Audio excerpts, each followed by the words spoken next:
On the 7th of July 2005, terrorists set off a series of bombs on the London Underground and the wider transport network, killing 52 innocent civilians. My mum was actually travelling to London that day on a business trip. She didn't get to the city until long after the terrorist attacks had occurred.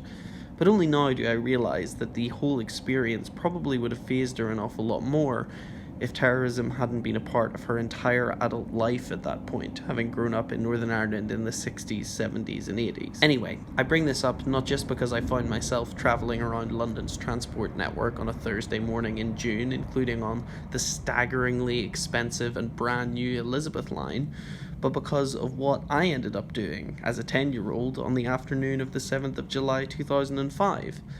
I went to watch Ireland play a cricket match. I even dragged my sister along to it, one of only a few cricket matches I have ever successfully persuaded her to go to. I asked what she thought of it, and she recalled being a bored teenager, buying a disappointing burger from a van, and sitting reading a book on a grass bank and not really paying any attention. Unsurprisingly, I had some fonder memories.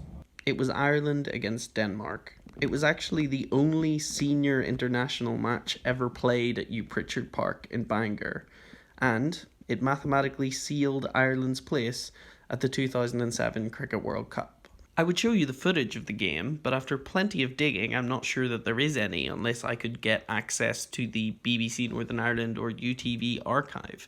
This was, after all, a pre-YouTube world. I can see what it looked like in my mind's eye, and I can show you still photos, but that is about it. One thing is for sure, it was a world away from where I was headed on a Thursday morning in June 2023. Lord's Cricket Ground. Nearly 200 years old, one of the spiritual homes of the global game, and somewhere that Ireland's class of 2005 could never have dreamed of playing. While sat among the Lord's clientele, I remembered something I read last year about how Ireland beating Denmark to get to the 2007 World Cup was greeted with a mixture of horror and condescension in grand citadels of cricket like this one. The editor of Wisden Cricket Almanac, the Bible of the game, said simply, "The top two of the 5 teams who qualified for the World Cup via the ICC trophy are Scotland and Ireland. Well, whoop-de-doo. In cricketing terms, these are not separate countries. It is just a historical quirk that the England cricket team is not called Britain or the British Isles. Every Scotsman and Irishman who gets good at cricket wants to play for England, and always has done.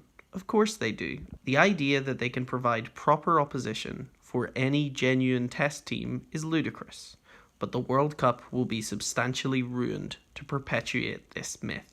Yet when Ireland got there in 2007, they did what they were not supposed to do. They won. They sent Pakistan home early, and along with India's upset elimination by Bangladesh, they helped create a series of events aimed at making sure that small countries upsetting the big boys could never really happen again. Cricket, you see, is like the Lord's Pavilion. Behind the beautiful facade, it's actually a private members club. Inside that club, Ireland are tolerated, as long as they serve a purpose.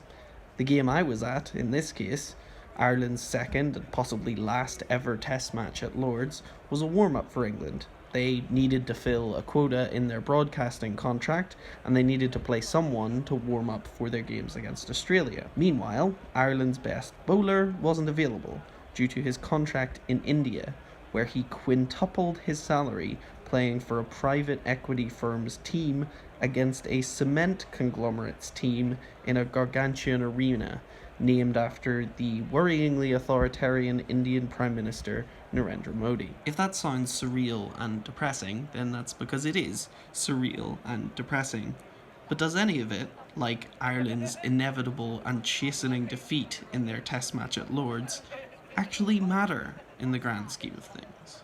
Last summer, I was in a different part of England at a different sporting arena, and I went to watch Northern Ireland's women's football team play in the Euros. In the summer of 2005, I couldn't have gone to see them with my sister, because in July 2005, Northern Ireland did not have a women's team that played competitive international games, because, as in cricket, old men in suits had decided that they couldn't and shouldn't play. But a decade and a half later, I was there, and they were playing anyway. If you spent your life with the other private members in the beautiful Victorian pavilion, you might never realise it.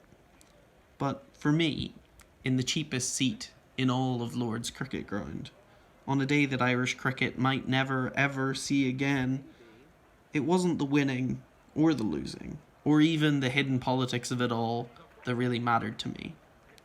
What mattered was what had always mattered: the strange and beautiful feeling of being allowed to play the game at all.